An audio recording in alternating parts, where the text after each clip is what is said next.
You ready for some stories? Woo! All right, first we're going to bring up Duke, who, when asked about scary candy in his trick-or-treat bag, said, "Candy isn't scary."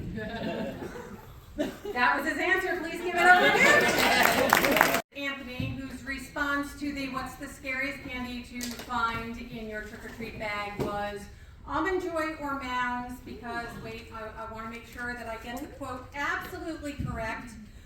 Coconut is Satan's dandruff.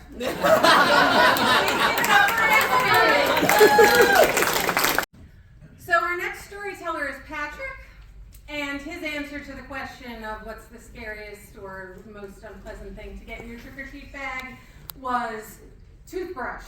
Apparently, he grew up in a neighborhood with a dentist who made up little bags with toothbrushes and floss, and he said it made him angry because it ruined the holiday, and I feel that is a valid answer. Okay, so let's give it up for Patrick, please.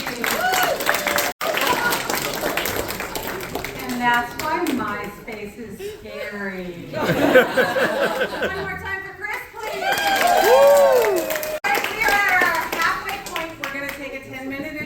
But before you get up and leave, there's Rabbit Box merch. Get you a shirt. There is the basket where you can write your name on a slip to be our surprise storyteller when we come back. Remember, it's only 4 minutes. You surely have a 4-minute story you want to share. There is a cash bar. I hear the margaritas are very good. They are. We will be back in 10 minutes. Thank you, everyone. Woo! Waiting for people to sit down. Alright, I have the magic bag. I'm going to draw our surprise storyteller, whose name I hope I don't butcher.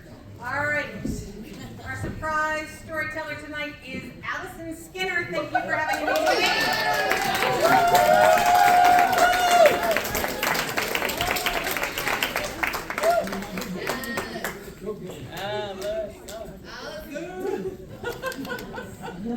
Before you're given your 4 minutes for your story, what's the scariest thing to find in your trick-or-treat bag? An apple.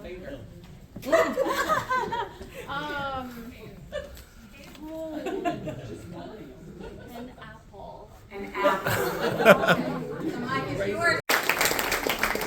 Our next storyteller is Lynette, and her response to the scary thing in your candy bag, I'm sorry, Lynette, it made me laugh. Gummy snakes. Because she has a fear of snakes, and it doesn't matter if they're candy. I love gummy snakes, so the next time you go trick-or-treating, I'll go with you. Okay? Please give it up for Lynette.